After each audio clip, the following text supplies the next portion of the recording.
జై తెలుగుదేశం, జై తెలుగుదేశం, జై తెలుగుదేశం. నారా చంద్రబాబు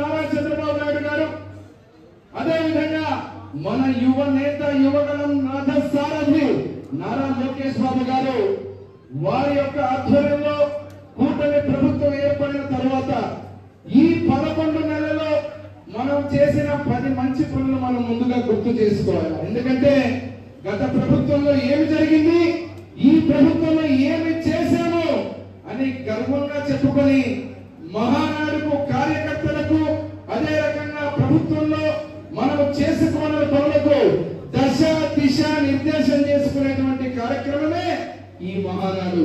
అందుకే 10 తీర్మానాలు మాట్లాడాలని చెప్పా. మనందరం కూడా ఈ రోజు ఎమ్మెల్యేలో 10 తీర్మానాలు చేసుకున్నాం. రాష్ట్రంలో ఒక విషయం గుర్తు చేస్తే ఒక్కొక్కటి గతంలో మీకు గుర్తుంటే రైతు సోదరులు గాని పొలాల మీద గట్ల గాని రాళ్లు గాని సర్వేలు చేసి అనవసరంగా ఇబ్బందులు పెట్టి వాళ్ళ రంగులు పెట్టుకొని వాళ్ళ ఫోటోలు పెట్టుకున్న రోజు నుంచి ల్యాండ్ టైటిల్ యాక్ట్ ని రద్దు చేస్తామని చెప్పి మొట్టమొదటిగా ల్యాండ్ టైటిల్ యాక్ట్ ని రద్దు చేసినటువంటి ప్రభుత్వం మన మంచి ప్రభుత్వం.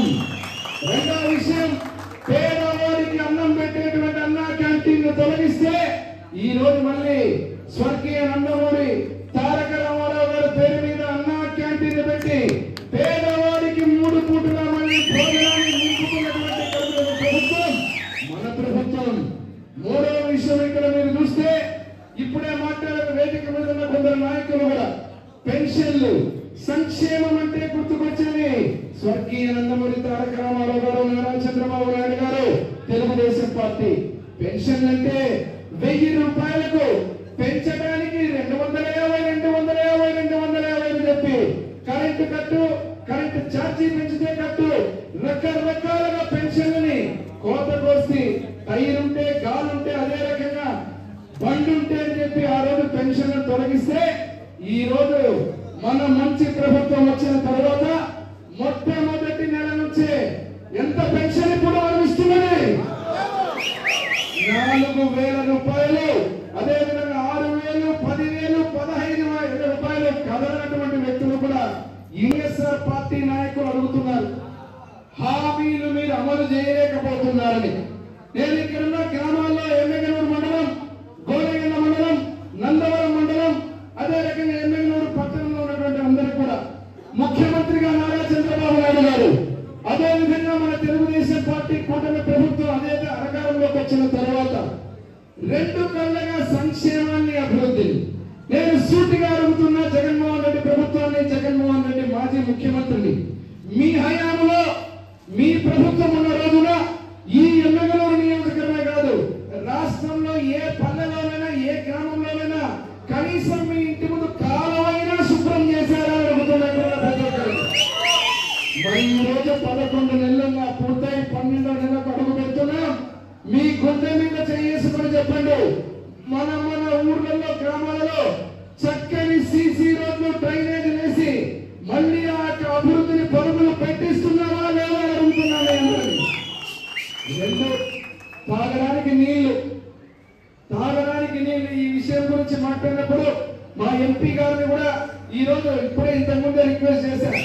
ఈ రోజు నేను గతంలో గోనెగండ్ల మండలం కానీ ఎమ్మెగనూరు మండలం కానీ ఇదే రకంగా నందవరం మండలంలో కూడా పల్లెనితరని చేసి పల్లెల్లో కష్టపడేటువంటి వ్యక్తులు నీళ్ల కోసం ఒక్కొక్క బొట్టు కోసం ఏ రకంగా ఇబ్బంది పెడుతున్నారో కళ్ళారా చూసి ఎన్నికలకు పోయి ఎలక్షన్లకు చేతులెత్తి నొక్కి మీకు ఈ పనులన్నీ చేస్తానని చెప్పి మాటిచ్చిన తర్వాత మీరందరూ మీ కార్యకర్తల ఆశీర్వాదంతో ఎమ్మెల్యేలు ప్రజల ఆశీర్వాదంతో ఎమ్మెల్యేగా గెలిపించారు. మరి ఇప్పుడు మళ్ళీ ఒక్కసారి చూస్తే శాశ్వత పరిష్కారం ఏదైతే గాజుల దిన్నె నుంచి శాశ్వత పరిష్కారం ఏదైతే ఇంటింటికి కొలాయించేటువంటి 3 మండలాల్లో గ్రామాలకు సంబంధించి ఆ యొక్క కార్యక్రమాన్ని తాగునీటి కష్టాన్ని కనీసం ఈరోజు దాని యొక్క శాతాన్ని తగ్గిస్తాం. ఈ సంవత్సరం వచ్చే సంవత్సరం ఎండాకాలాలకు సంబంధించినంత వరకు మనం ఖచ్చితంగా ఆ పనులు చేసుకుని రాను శాశ్వతంగా నేను చెప్పినటువంటి ఆ ప్రాజెక్టులతో ప్రతి గ్రామానికి కీర్తి శేషన్ తండ్రి పివి మోహన్ రెడ్డి గారు తెలిసే విధంగా తాగునీరు ఇచ్చేటువంటి కార్యక్రమాన్ని ఏర్పాటు చేయబోతున్నారని మీకు అందరికీ తెలియజేస్తున్నాం. మరి 4వ విషయం ఇప్పుడు చూస్తే ఈ రోజు చేనేతలు కానీ అదే రకంగా మెగా టెక్స్టైల్ పార్క్ గురించి నేను అడుగుతున్నా. ఈ రోజు ఈ మహానాడు ద్వారా ఇక్కడ మాట్లాడే వైఎస్ఆర్ నాయకులు మెగా టెక్స్టైల్ పార్క్ గురించి శిలా ఫలకాలకే మీరు పరిమితమైనారు అని చెప్పి కొందరు మాట్లాడుతున్నారు. నేను అడుగుతున్నానయ్యా మిమ్మల్ని, ఆ శిలా ఫలకం వేసింది ఎవరు? కీర్తి శేషన్ తండ్రి పివి మోహన్ రెడ్డి గారు 2004లో. ఆ ఫలకాన్ని కొట్టేసుకొని పోయింది ఎవరు? ముఖ్యమంత్రిగా వైఎస్ రాజశేఖర రెడ్డి గారు. అదే ఫలకాన్ని మళ్ళీ ఎమ్మెల్యేగా పివి మోహన్ రెడ్డి కొడుకు మళ్ళీ తెచ్చిపెడితే మళ్ళీ 19లో ఓడిన తర్వాత 5 సంవత్సరాలు ఏమి గడ్డి పీకారని అడుగుతున్నా మీరు? ఆ శిలా ఫలకాన్ని ఏమి చేయకుండా దాన్ని అక్కడ పట్టాలిచ్చి ఈ రోజు డ్రామాలు ఆడుతున్నారు. మళ్ళీ చెబుతున్నా, ఈ రోజు మహానాడు సందర్భంగా తీర్మానం పెట్టాం. రానున్న రోజుల్లో ఈ 4 సంవత్సరాలలో కళ్ళకు కనిపించే విధంగా ఎవరైతే ప్రశ్నిస్తున్నారో వైఎస్ఆర్ నాయకులు వాళ్ళ కళ్ళకు కనిపించే విధంగా టెక్స్టైల్ పార్క్ 25 ఎకరాల చేనేతలకు 50 ఎకరాల మెకనైజేషన్ ద్వారా ఎంప్లాయ్మెంట్ తెచ్చి తీరుతామని చెప్పి మీ అందరికీ యువత, మన ప్రాంతంలో యువత మెగా డిఎస్సి అనే పదానికి దూరం అయితే వలస వెళ్ళిపోతూ ఉంటే కనీసం ఉద్యోగాల నోటిఫికేషన్ ఇచ్చి టీచర్లకు కూడా ఇది కూడా చేయనటువంటి ప్రభుత్వం నిన్న మన అధినాయకుడు మన జాతీయ ప్రధాన కార్యదర్శి విద్యాశాఖ మంత్రి నారా లోకేష్ బాబు గారు మెగా డిఎస్సి ఇచ్చి కొన్ని వేల ఉద్యోగాలకు నోటిఫికేషన్ ఇస్తే ఆ నోటిఫికేషన్ ఆపడానికి సర్వ ప్రయత్నాలు చేశారు. ఎన్ని ఇబ్బందులు వచ్చినా ఎన్ని కష్టాలు వచ్చినా తిరుగులేని విధంగా మెగా డిఎస్సి నోటిఫికేషన్ ఇచ్చిన మగాడు నారా లోకేష్ బాబు గారు చెప్పి ఈ సందర్భంగా తెలియజేస్తున్నాం. ఇలా ఒక్కొక్కటి అభివృద్ధి, తాగునీరు, సాగునీరు. నేను అడుగుతున్నా ఇక్కడ వైఎస్ఆర్ నాయకుల్ని, ఇక్కడ ఉన్నటువంటి ఈ మాజీ ముఖ్యమంత్రి జగన్మోహన్ రెడ్డి గారిని, ఇదే పశ్చిమ ప్రాంతంలో ఇటు గుంటూరులో గాని ఈ పశ్చిమ ప్రాంత జీవనాడి ఆర్టీఎస్ రైతు కెనాలకు 1986 కోట్లు ముఖ్యమంత్రి గారు నారా చంద్రబాబు నాయుడు గారు ఆ రోజు నేను శాంక్షన్ చేయించుకొని ఆ జీవోను తెచ్చి ఈ ప్రాంతంలో జీవోతో పాటు ఫైనాన్షియల్ టెండర్ కంకరెన్స్ పిలిపించి పనులు ప్రారంభిస్తే 5 సంవత్సరాలు ఇదే జగన్మోహన్ రెడ్డి అధికారం ఉండగా ఆ ప్రాజెక్టుని నాశనం చేసి రాయలసీమ లిఫ్ట్ ఇరిగేషన్ అని చెప్పి తప్పుదో పట్టించాడు. మరి ఎందుకు ఆ ప్రాజెక్టును 5 సంవత్సరాలు చేయలేదని అడుగుతున్నా. ఈ రోజు ఈ దుర్మార్గం చేసిన పనికి ఈ ఆర్టీఎస్ ప్రాజెక్టుని కేంద్ర గెజెట్ లో పోయేటట్టుగా చేసి ఆ ప్రాజెక్టుని సర్వనాశనం చేసే పరిస్థితి తెచ్చింది. మీరు కదా దద్దములు అడుగుతున్నాయి ఈరోజు.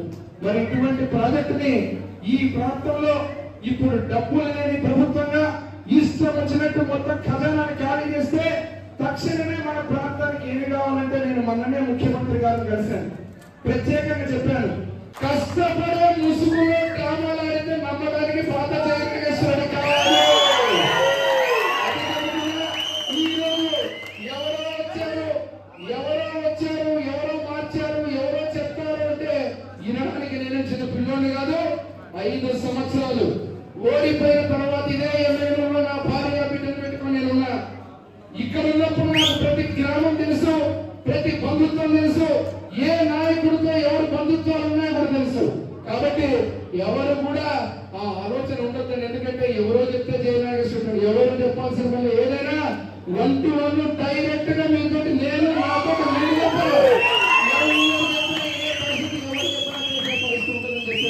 ఈ సభాపతిగా తెలియజేస్తూ ఈ మహానాడు ద్వారా మన దిశ నిర్దేశం చేసుకుని రేపు అధ్యక్షుల ఆధ్వర్యంలో పార్లమెంటు ఎల్లుండి అధ్యక్షుల వారి ఆధ్వర్యంలో మహానాడుకు పోతున్నాం.